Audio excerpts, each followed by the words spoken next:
오늘 이 말씀을 중심으로 고통의 원인이라는 제목을 가지고 말씀을 생각해 보겠습니다. 우리가 살면서 고통이 없는 사람, 또 아픔이 없는 사람이 없습니다. 대부분 우리가 생각하기에 그 고통은 우리가 원하지 않는 어떤 외적인 일들, 사건들,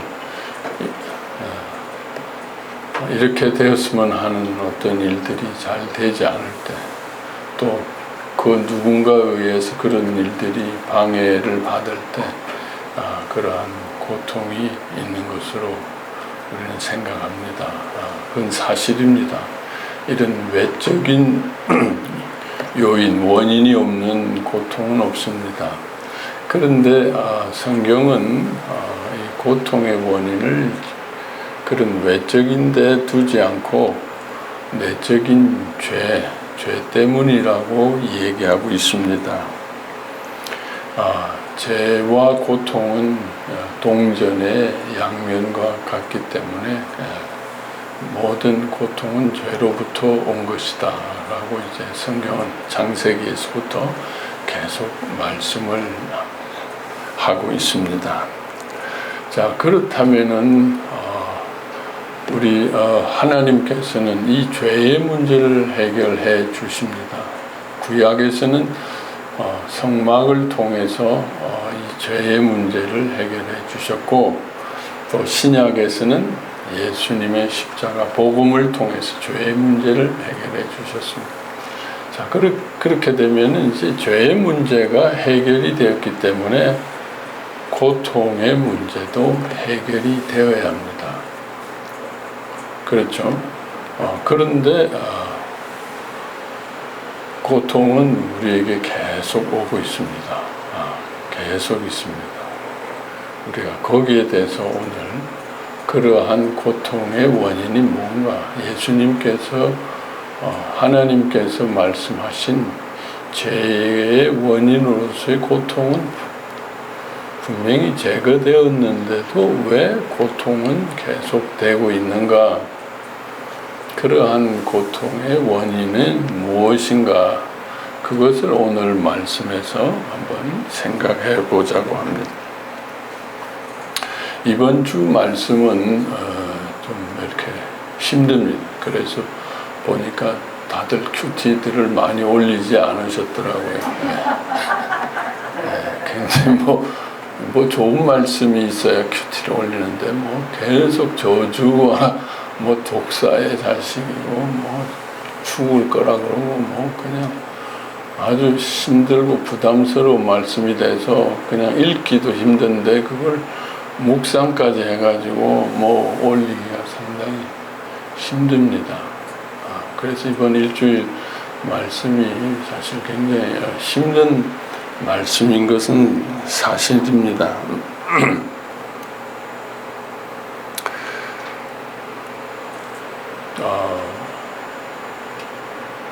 우리가 이 성경을 보면서 하나님은 사랑이라고 이야기하고 있습니다. 정말 하나님은 사랑이다. 예수님은 더더군다나 참 사랑입니다. 사랑에는 모든 것을 용서하고 또 사랑합니다. 심판이 있을 수가 없습니다. 저주가, 사랑하는 사람이 어떻게 저주의 말을 할 수 있겠습니까?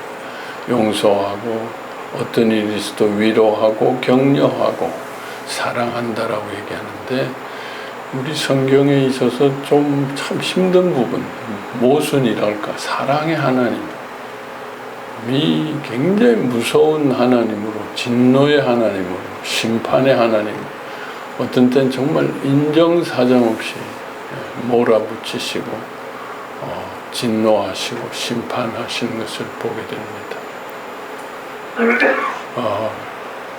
거기에다가 예수님은 얼마나 우리를 사랑하셔서 자신의 생명을 주시기까지, 십자가를 지시기까지 우리를 사랑하셔서 우리의 모든 죄를 용서하시는 분인데, 그 예수님이 어떻게 이렇게 십자가 지시는 것을 앞두고 이런 저주의 말씀을 마구 쏟아내는 해칠한 무덤에서부터 독사의 자식이라 그러고 그 진노가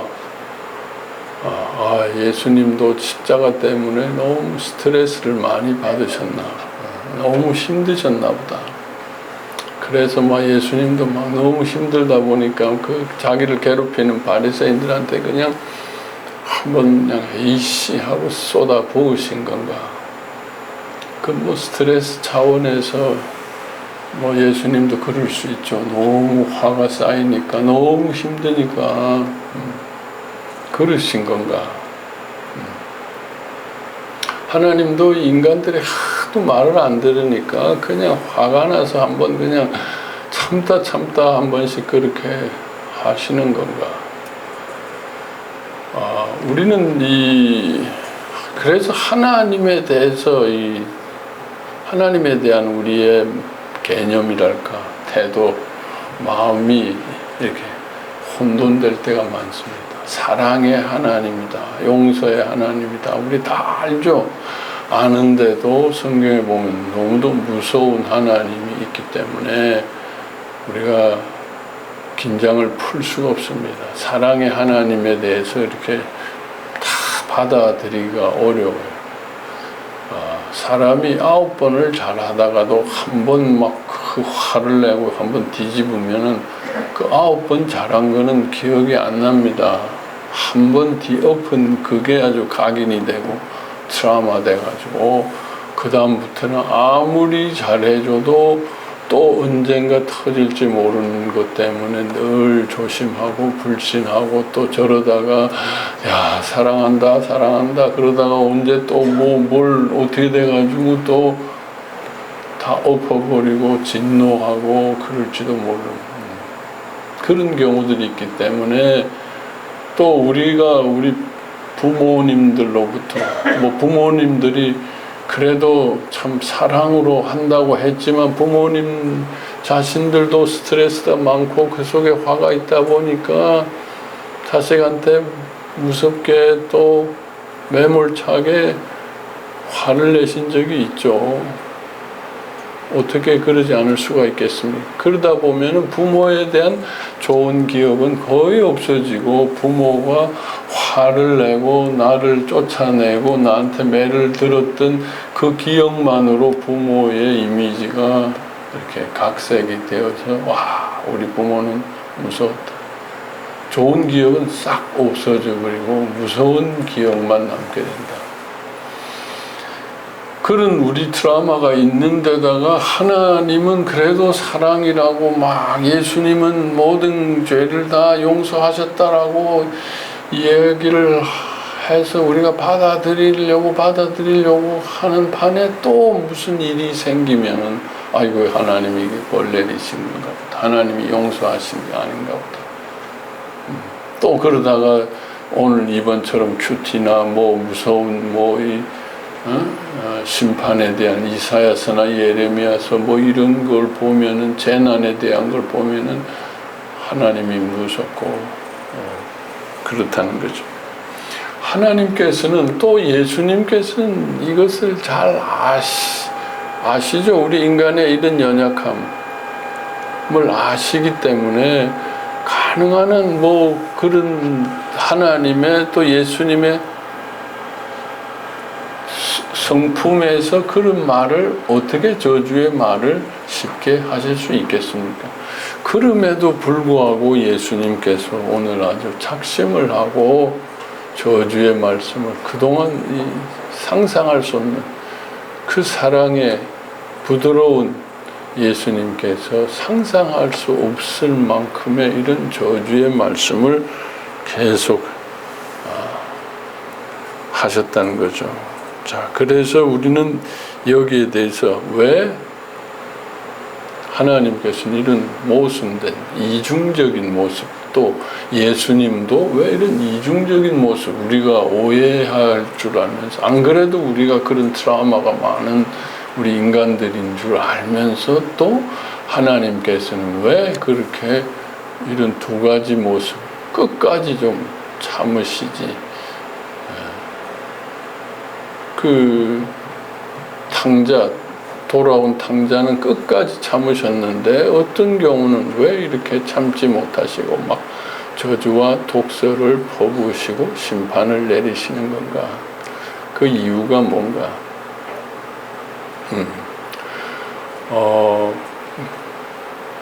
정말로 용서받지 못할 죄라는 것이 있는가? 예수님이 십자가에서 모든 것을 다 용서하셨다고 했는데도 불구하고 용서받지 못할 죄가 있기 때문에 이렇게라도 하나님께서 또 예수님께서 저주와 경고를 내리시는 것인가? 복음 안에서 모든 죄가 용서받는다고 했는데 그게 제한적인 것인가? 아니면은 모든 죄가 다 용서받는데 또 하나님은 왜 이런 심판의 이야기를 하시는 건가? 이 부분에 대해서 우리가 좀 생각을 해.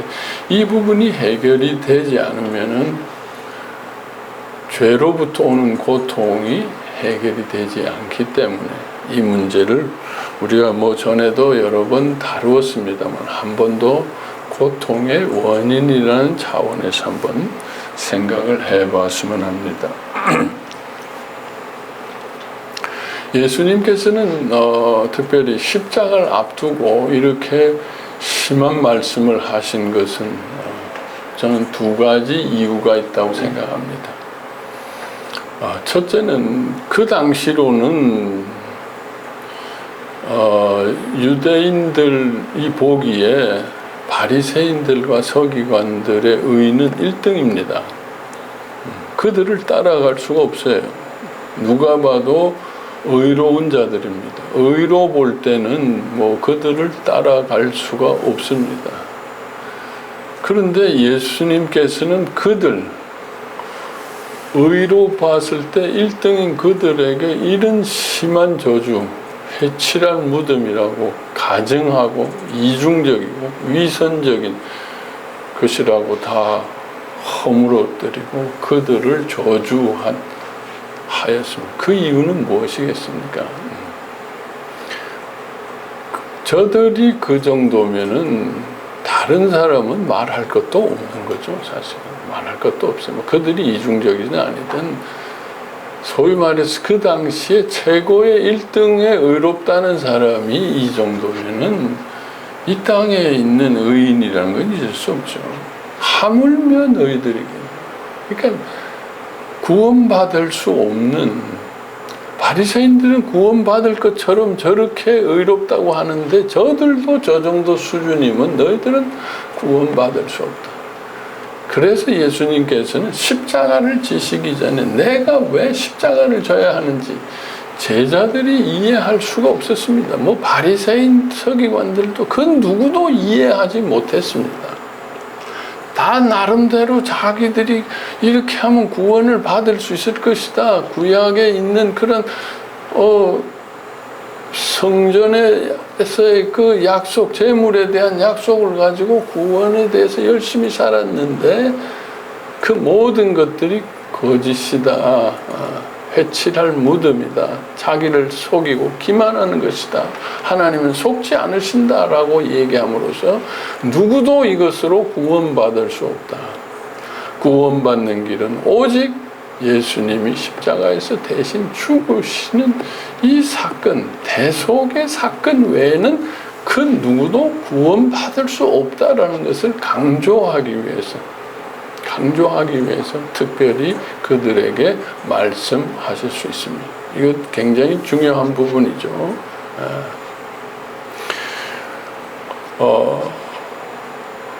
우리가 여러 가지 고통과 재난의 의미, 우리가 이사야서 재난의 의미, 재난의 구원에 대해서 우리가 강의도 하고 그 책도 있습니다만 그 의미가 뭐라 그랬습니까? 우리의 죄 때문에가 아니라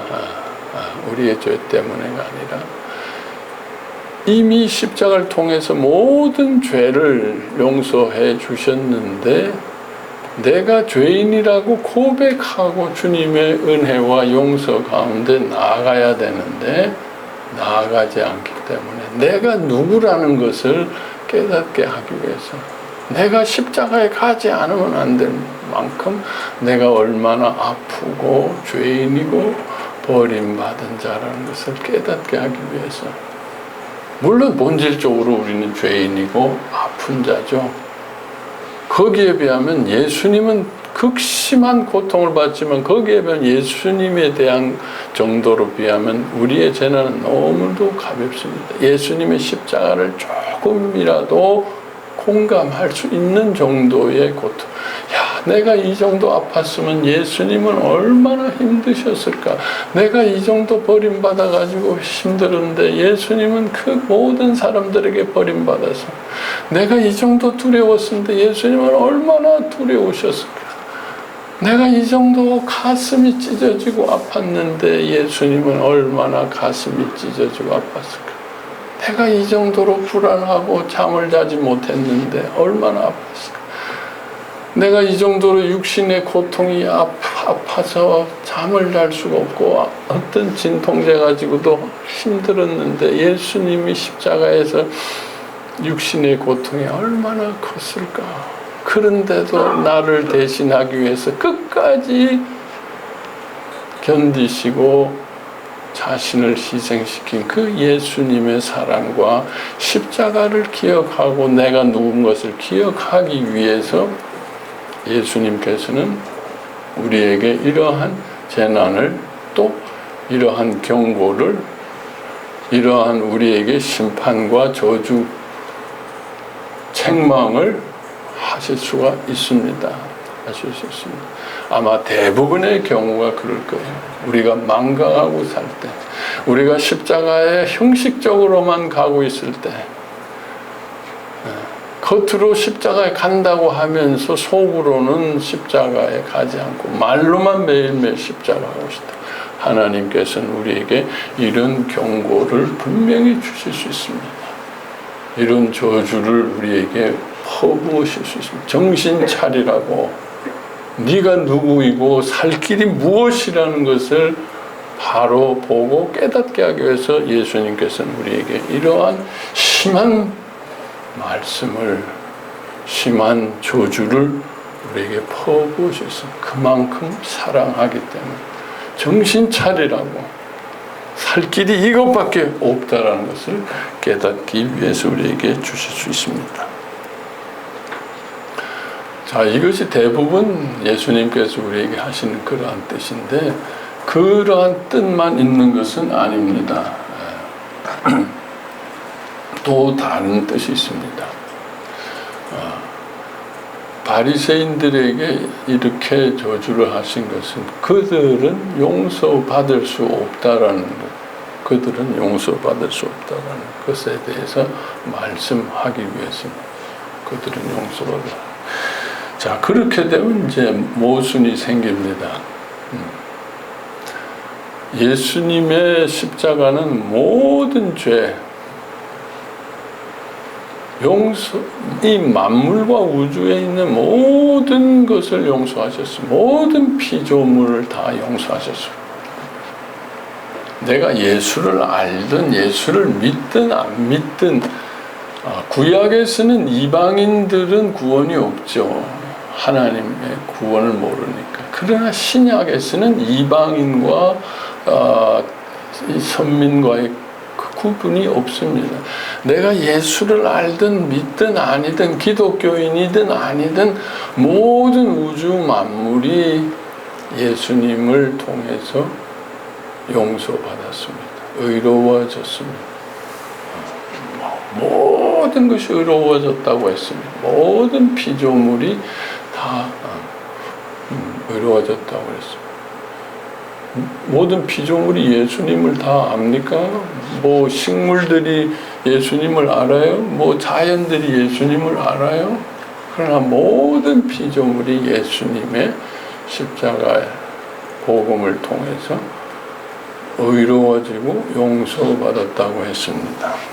그렇게 완벽한 모든 것의 용서인데, 그러면은 용서받지 못할 죄가 어디 있겠습니까? 불가능한데, 여기에 보면 용서받지 못할 죄가 있다라는 것은, 그게 뭡니까?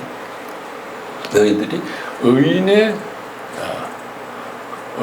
피를 흘린 죄, 의인의 피를 흘린 죄, 그 피의 대가를 너희들이 치를 것이다. 의인의 피를 흘린 죄를 용서받지 못할 것이다. 다 용서받는데 의인의 피를 흘린 죄. 자, 이게 무슨 얘기인가? 무슨 얘기인가?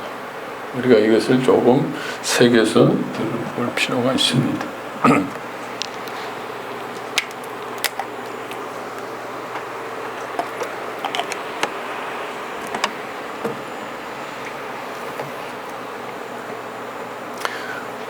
자, 성경에 보면은 의인은 없다고 했습니다. 의인은 없다고 했는데, 의인이 있고 또 의인의 피를 흘렸다는 것은 무슨 얘기인가? 여기서 말하는 의인은 하나님께서 우리를 의롭다 하셨다는 그 의죠. 의. 용서하죠. 모든 것을 용서하시고 모든 것이 의로워졌다는 것입니다. 그런데 그 하나님께서, 예수님께서 의롭다 하신 그 의를 핍박하고 학대하고 정죄했다라는 게, 피를 흘렸다라는, 하나님께서 의롭다 하신 그 의인을 핍박하고 고통을 주고 정죄한 죄는 용서받지 못한다. 그 피가 너희에게도 갈 것이다. 그 피가 너희에게도 갈 것이다. 자, 그 얘기는 뭐겠습니까? 하나님께서 우리 모든 사람이 죄인입니다. 세리, 장녀, 강도로부터 해서 모든 그냥 일반 모두가 죄인인데,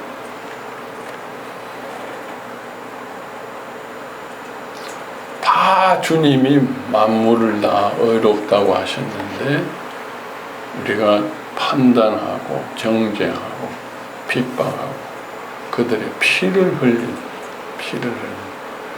그 죄는 너희에게 돌아갈 것이다. 용서받지 못한다.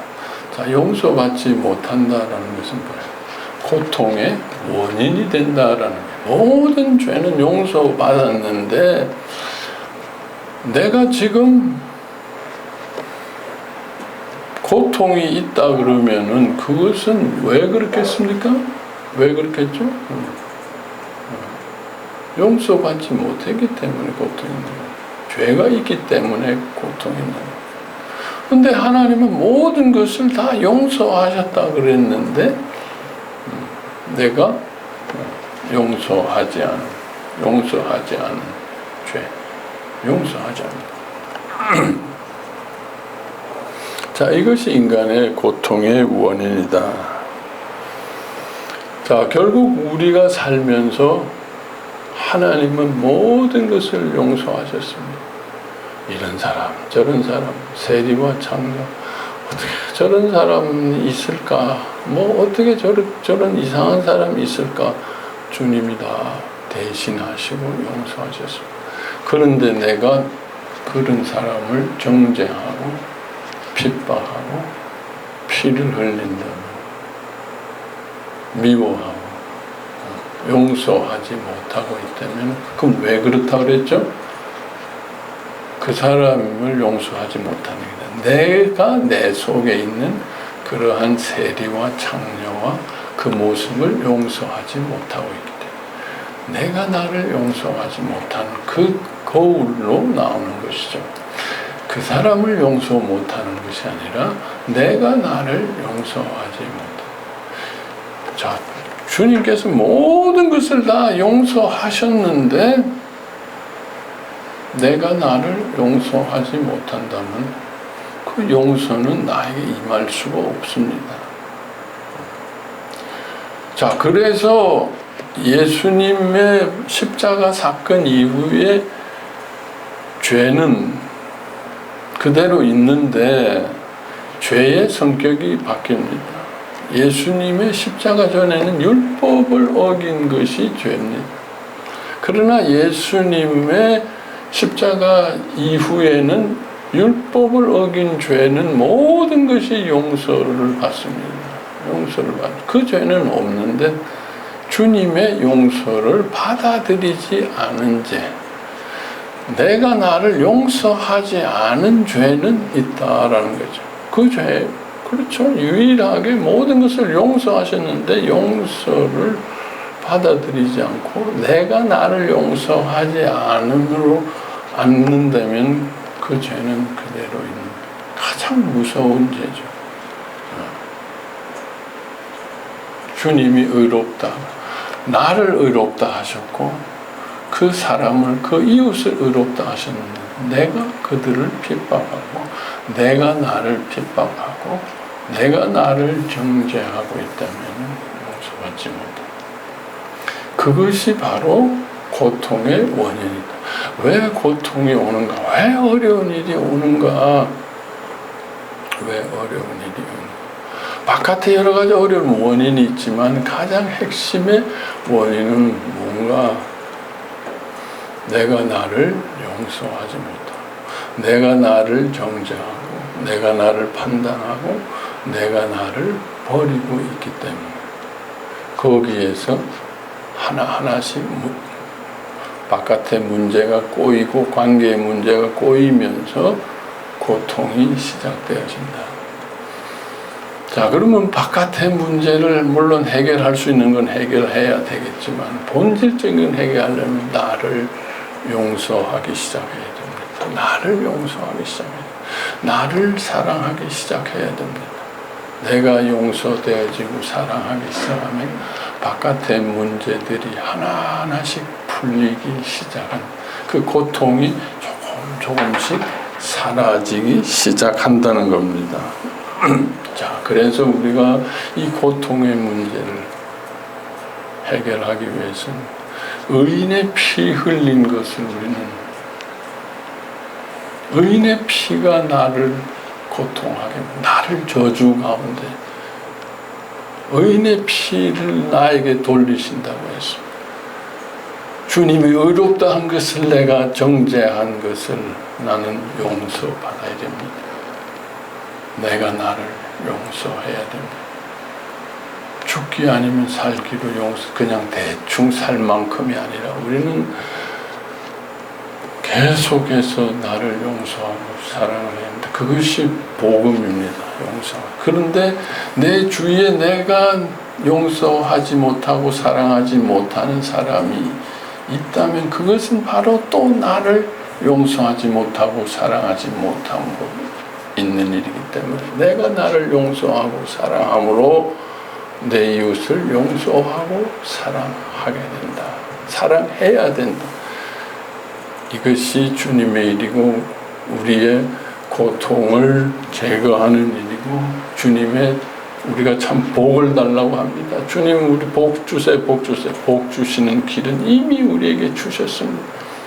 용서하고 사랑하는 길입니다. 용서하고 사랑함으로써 주님은 우리에게 고통을 면하고 축복을 주신다. 물론 우리는 하루아침에 모든 것이 되지 않습니다. 어떤 때는 좀 미워해야 할 때가 있어요. 너무 처음부터 그냥 용서해야지 그게 하루아침이 됩니까? 어떤 때는 완전히 욕을 하면서 미워해야 될 때가 있어요. 미워해야 됩니다. 처음부터 용서가 안 돼요. 미워해야 돼요. 그러나 미워하는 것은 용서하기 위해서 미워하는 거지 미워하기 위해서 저주하기 위해서 미워하는 것이 아닙니다. 미워한다는 것을 확인하기 위해서 내가 미워한다는, 내가 용서하지 못한다는 것을 확인하기 위해서 미워하는 것입니다. 실컷 미워하고 실컷 저주하고 그 다음에 그것을 확인하고 내가 이 사람을 이렇게 미워하는구나, 내가 이렇게 저주하는구나, 주님에게 나아가야 된다는 거예요. 주님에게 가져가야 된다는 거예요. 주님의 십자가, 주님 내가 이렇게 저주하고 있습니다. 의인의 피를 이렇게 내가 흘리고 있습니다. 이 피가 나에게 오고 있습니다. 저거 완전히 죽였으면 좋겠, 저 피를 내가 빨아먹었으면 좋겠습니다 랄 정도로 내가 진노하고 분노해야 됩니다. 그만큼 내 속에 악이 있고 분노가 있고 좌절이 있고 억울함이 있어요. 그런데 그것을 확인하고, 그래서 예수님이 십자가에서 대신 피를 흘리셨다. 예수님의 십자가에 가져, 주님 내가 그 사람을 계속 미워해서는 안 됩니다. 그 미움, 그 뜨거운 그 들끓는 그 억울함과 미움을 주님의 십자가에 그대로 갖다 드려야 됩니다. 주님이 대신 죽으셔야 드려야 됩니다. 그래서 미워하는 겁니다. 그래서 저주하는 겁니다. 십자가에 바로 드리기 위해서, 내 죄가 나의 믿음과 나의 분노와 나의 저주가 뭐라는 걸 알기 위해서는 제대로 미워하고 제대로 십자가에 드려서 예수님의 고통이 얼마나 컸을까. 예수님은 그 피를 마시고 죽으셨어요. 그 살이 찢기고 죽으셨어요. 그래서 내 속에 있는, 내 속에 용서받을 수 없는, 내 속에 미워하는 것들을 내가 이제는 용서하고 미워하고, 내가 그 사람을 그토록 미워하는 것은 내가 나를 그토록 미워하는 것입니다. 내가 나의 피를 흘리는 거예요. 내가 나를 저주하고 있는 거예요. 내가 나를 버리고 있는 거예요. 마귀와 함께 내가 나를 저주하고 있는 이것을 십자가에 들여서 나도 용서받고 그 이웃도 용서하는 이 일을 우리는 계속 해 나가야 합니다. 이것이 십자가입니다. 그냥 대충 하고 끝나는 것이 아니라 우리는 끝까지 찾아내야 됩니다. 그래야지만 하나님의 축복이, 하나님의 사랑이, 하나님의 의가 내 속에 더욱더 충만하고 주님과 하나 되어져서 주님의 뜻을 이룰 수 있습니다.